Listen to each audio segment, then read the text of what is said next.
Everyone good morning. कैसे हैं आप लोग? आई होप आप तमाम लोग ठीक होंगे, अपनों और अपने परिवार का ख्याल रखे होंगे। दोस्तों, कहानी का जो वक्त है, ये वक्त है मार्च 2020, मार्च 2020 का यह वाकया है। एक लड़की अपनी माँ के पास जाती है और माँ से कहती है कि तुमसे कुछ जरूरी बातचीत करनी है। माँ ने कहा ठीक है, क्या बातचीत करनी है? तो तभी बेटी ने कहा कि जो पड़ोसी वाले अंकल हैं, जब तुम घर पर नहीं होती हो तो वह कुछ ऐसी दवाई दे देते हैं जिसको खाने के बाद पूरे शरीर में झंझनाहट सा पैदा होने लगती है।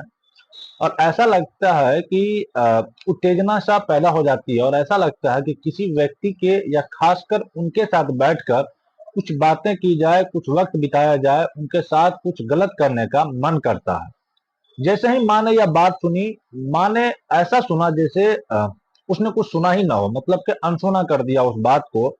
तभी बेटी ने बार बार कहा कि मैं जो कह रही हूँ बिल्कुल सच है, तुम समझने की कोशिश क्यों नहीं करती? तो माँ ने कहा कि बेटा, तुम तो जानती हो कि तुम्हारे पिताजी बाहर काम करते हैं, हम दोनों घर पर अकेले रहते हैं। जिसके बारे में तुम ये बातें कर रही हो वो व्यक्ति बहुत ही खतरनाक किस्म का है।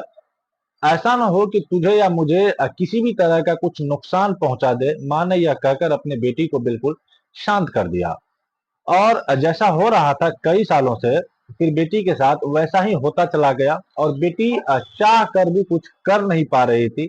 लेकिन ऐसा ज्यादा दिन तक नहीं चल पाया और कुछ ही वक्त के बाद जब इस घटनाक्रम का खुलासा होता है तो न केवल परिवार का बल्कि आसपास के जितने भी इलाके में लोग होते हैं उनको बड़ी हैरानी होती है। मामला जब पुलिस के पास तक पहुंचता है, पुलिस को भी यकीन नहीं हो रहा था। जब मामला अदालत में पहुंचता है तो जैसे भी इस पूरे घटनाक्रम को जानने के बाद जज साहब सोच में पड़ जाते हैं और वह कहते हैं कि धरती पर किस किस तरह के प्राणी रहते हैं, उन्हें भी यकीन नहीं होता। आज की जो सच्ची घटना मैं आपको सुनाने जा रहा हूँ, ये सच्ची घटना है महाराष्ट्र प्रदेश का। दरअसल महाराष्ट्र प्रदेश का एक शहर है मुंबई, और मुंबई का ही एक हाई कोर्ट के अंदर एक व्यक्ति यह अपील करता है कि साहब, मैं कई सालों से सलाखों के पीछे हूँ, मुझे जमानत दे दी जाए। दरअसल 29 अप्रैल 2024 को जो बॉम्बे हाई कोर्ट के एक एकल पीठ के न्यायमूर्ति होते हैं पृथ्वीराज चौहान, जब वो इस मामले की सुनवाई कर रहे थे, सुनवाई करने के दौरान इन्होंने उस व्यक्ति को देखा और उस व्यक्ति को देखने के बाद उसके सामने एक 27 पेज की कहानी पड़ी हुई थी। उस 27 पेज की कहानी को देखने के बाद उन्होंने कहा कि तुम्हें जमानत देना तो बिल्कुल मन नहीं कर रहा है और तुम्हें जमानत तो दे दी ही नहीं जाएगी। दरअसल तुमने जो कृत्य किया है, तुमने जो पाप किया है, वो किसी भी इंसानियत को शर्मसार करने के लिए, उसको झकझोर देने के लिए बहुत बड़ी बात है। यह बात सुनने के बाद वो व्यक्ति हाथ पैर जोड़ता और कहता है कि साहब, अब तो मुझे 3 साल हो गए, मुझे प्लीज बाहर कर दीजिए। वो कहते हैं कि खैर ठीक है, तुम्हारी पत्नी को बाहर भेज दिया गया है, लेकिन तुम कभी बाहर नहीं आ पाओगे। दरअसल जब वो व्यक्ति वापस सलाखों के पीछे जा रहा था, तब यह कहानी व खबर अखबारों और सोशल मीडिया के माध्यम से लोगों को पता चल जाती है। जब लोगों को यह कहानी पता चलती हो तो लोगों को यकीन ही नहीं हो रहा था। दरअसल कहानी शुरू होती है, अब एक लड़की कक्षा 4 में पढ़ रही थी और उसकी उम्र तकरीबन 8 साल के आसपास होती है। उसके पिता दुबई में रहकर कोई छोटा मोटा सा काम करते थे और माँ एक ऐसी जगह रहती थी जहां पास में एक और घर था। इसी बीच में जब उसकी माँ घर पर नहीं थी, लड़की पढ़कर स्कूल से आई, तो पड़ोस के जो एक आदमी होते हैं, जो अंकल होते हैं, पड़ोस के अंकल, उसने उसे अपने पास बुलाया और बुलाने के बाद उसके शरीर के साथ वो कुछ ऐसी गलत हरकतें कर रहे थे जिसका वो लड़की हालांकि विरोध भी करना चाहती थी, लेकिन वो छोटी बच्ची थी, इसीलिए उस पड़ोसी अंकल की उन बातों का विरोध नहीं कर सकी। इस बात को करने के लिए उस पड़ोसी अंकल को काफी सारा वक्त मिलता था और जैसा उनका मन कर रहा था, ठीक वैसा उस 8 साल की बच्ची के साथ उन्होंने वैसा किया। अब उसकी माँ आ जाती है और जब वो लड़की से कहती है कि तुमने अगर अब अपनी माँ को कुछ यह बात बताने की कोशिश की तो मैं तुम्हें भी मार दूंगा और तुम्हारी माँ को भी मार दूंगा। वो लड़की डर जाती है और डर के मारे अपनी माँ के पास तो जाती है और उनके साथ अभी 1-2 घंटे का वक्त ही हुआ था, तो उसने अपनी माँ को जाकर कुछ भी नहीं बताया और रोजमर्रा की तरह, दिनचर्या की तरह वो जैसा भी करता वैसा ही अपना अपनी मर्जी का करता, बाहर खेलना कूदना, स्कूल जाना, घर के काम में अपनी माँ का हाथ बढ़ाना, कुछ इसी तरह से उसका दिनचर्या शुरू हो जाती थी। कुछ वक्त बीत जाता है और बीतने के बाद फिर से यह महिला घर पर नहीं होती है और वो पुलिस अपने जो पड़ोसी होते हैं वो घर पर ही था, लेकिन घर में थी तभी वो उसे किसी बहाने से कुछ खाने का सामान देता है और खाने का सामान देता है तो उसे खाने की चीज को, उस पदार्थ को खाने के बाद उस लड़की के शरीर में कुछ अजीब तरह की हलचल पैदा होना शुरू हो जाती है। तभी वो लड़की उसके पास पहुंच जाती है और उसके बाद उसने वही हरकत करना शुरू कर दिया, यानी कि शुरुआत से ही उस लड़की को अब कुछ ऐसी गोलियां दी जा रही थी जिससे कि उसके शरीर में उत्तेजना पैदा हो जाए, जिससे कि उसके शरीर के जो हार्मोन्स है वो अपने आप बढ़ने शुरू हो जाए और उस लड़की का जो शरीर वो कुछ अजीब सी हरकतें करने लगता है। महज कुछ ही महीनों के अंदर उसके बाद फिर उस लड़की के साथ उसे जब भी मौका मिलता था तब उसके साथ वो गलत काम करता था, गंदा काम करता था और वो लड़की भी समझ ही नहीं पा रही थी क्योंकि गोली खाते ही उसके अंदर भी उत्तेजना बढ़ जाती थी। अब जो व्यक्ति बिल्कुल पड़ोसी है उस लड़की के साथ वो शारीरिक संबंध बनाता था, इस बात की भनक ना उस लड़की की माँ को थी ना उस लड़की के पिता को थी, क्योंकि पिता रहते थे दुबई में। हालांकि ऐसी जब आगे का वक्त चल रहा था, जब वो 8 साल की थी, 9 साल की होती है, 10 साल की होती है, 11 साल की होती है, लगातार साल दर साल बढ़ रहा था और लड़की का शरीर उसकी उम्र से कहीं ज्यादा वैसे विकसित होने लगा था। और उस व्यक्ति के ने उसके साथ जो हरकतें करता था वो चाहे प्राकृतिक हो अप्राकृतिक हो, ओरल हो, जिस तरह से वो उसके साथ संबंध बना सकता था, जिस तरह से उसके साथ वक्त बिता सकता था, उसके साथ उसने हर तरह की हर बार कोशिश करता और बार बार कोशिश करता था। तो वक्त आगे बढ़ रहा था और वो उसे गोली देता था, तब उस लड़की को एक तरह की बीमारी हो जाती है। उस बीमारी का नाम होता है निमोफेनिया। निमोफेनिया की बीमारी होती है और बताया जाता है कि इस बीमारी में शरीर के अंग भी विकसित हो जाते हैं और साथ ही एक ऐसी बीमारी हो जाता है जिसमें संबंध की लत लगातार लग जाती है, यानी कि वो किसी भी हाल में, किसी भी सूरत में वो संबंध बनाए बिना रह ही नहीं सकती थी। उस छोटी सी बच्ची के अंदर जब सेक्स करने की लत लग जाती है तब उसे खुद उस व्यक्ति का इंतजार करती है और कब उसे मौका मिलेगा, कब वो व्यक्ति आएगा और उसके साथ वो शारीरिक संबंध बनाएगा।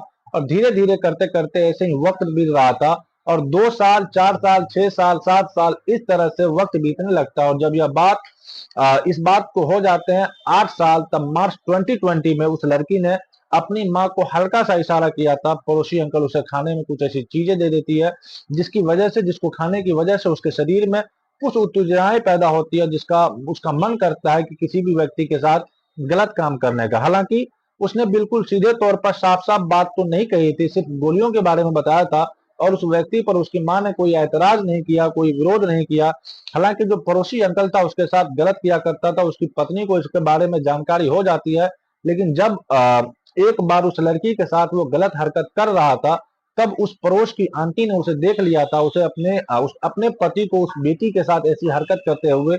लेकिन उस महिला ने इस पर बिल्कुल भी विरोध नहीं किया और फिर इस महिला के साथ भी कई बार ऐसी हरकतें होती थी तो विरोध ही नहीं करती, आगे वक्त बढ़ रहा था। और जब लड़की 17 साल की हो जाती है, मई 2021 का यह वाकया है, वो लड़की एक दिन अचानक से घर से भाग जाती है और एक लड़के के साथ जब भाग जाती है उसके माँ ने अपने पति यानी कि दुबई में सूचना भेजी कि उनकी बेटी अचानक से गायब हो गई है। उसे हर जगह तलाशा गया, ढूंढा गया, लेकिन बेटी मिल नहीं पा रही थी।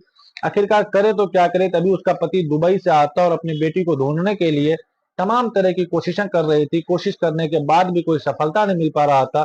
तब पति और पत्नी नजदीकी पुलिस स्टेशन जाते हैं और नजदीकी पुलिस स्टेशन जाने के बाद वो बात करते हैं और उनकी 17 साल की लड़की जो अचानक से लापता हो गई है, आखिरकार वो गई कहाँ। हम सब ने हर जगह तलाशने की कोशिश की लेकिन मिल नहीं पा रही है।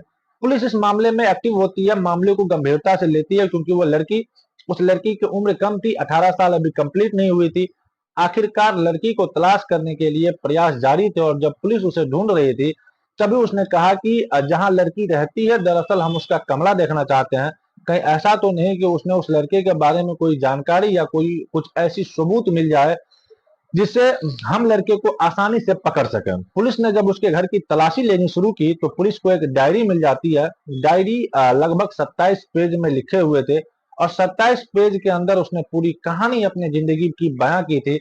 किस तरह से कक्षा 4 में थी, किस तरह से पड़ोसी के अंकल ने उसे पहली बार छुआ, किस तरह से उनको गोलियां खिलाई, उनके उनके जो शरीर की उत्तेजनाएं हैं उसमें पैदा करने की हर तरह की तमाम कोशिशें, और एक ऐसी बीमारी लग गई जिस बीमारी में उसको सेक्स करने की, संबंध बनाने की लत पड़ जाती है कि बिना वो संबंध बनाए रह ही नहीं सकती थी।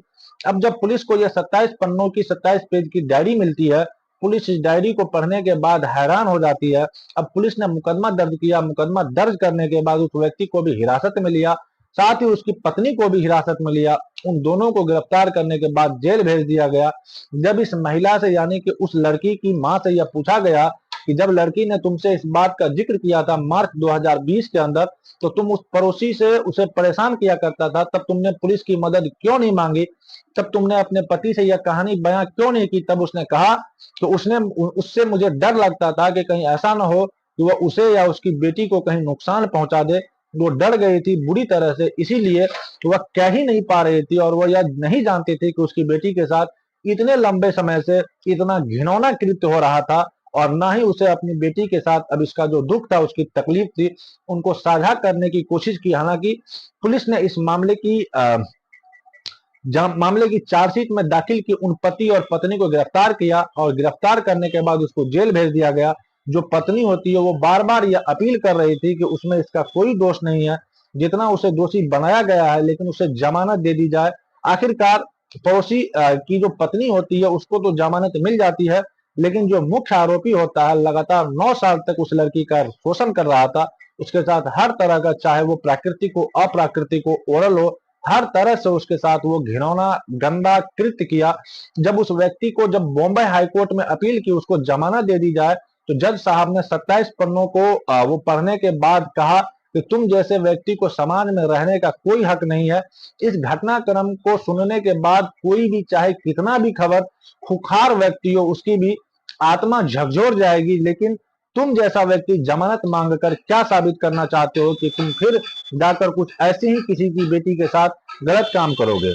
इसीलिए तुम्हें जमानत नहीं मिलेगी। फिलहाल बॉम्बे हाई कोर्ट ने उसे जमानत नहीं दी, लेकिन यह घटनाक्रम जब सोशल मीडिया के माध्यम से लोगों को पता चलता है, तो लोगों को यकीन ही नहीं हो रहा था कि एक व्यक्ति एक छोटी सी बच्ची के साथ जब शुरू करता है तब वह 8 साल की होती है, और जब उसका लास्ट होता है तब वह 17 साल की हो जाती है। जब यह बताया जाता है कि उस आदमी को उम्र बढ़ गई थी, तब उस लड़की को संबंध करने की जो लत पड़ गई थी, इसीलिए उसने एक ऐसे लड़के की तलाश की जिसके साथ वो भाग सके, जिसके साथ वो अपनी नीड की पूरा कर सके। इसीलिए हालांकि पुलिस ने उस लड़की को बरामद कर लिया था, और बरामद करने के बाद जब उसका मेडिकल परीक्षण कराया गया तो यह सिद्ध हो चुका था कि उस लड़की को वाकई या गलत हुआ उसके साथ, और बहुत ज्यादा लंबे समय के साथ उसके साथ गलत काम हुआ था।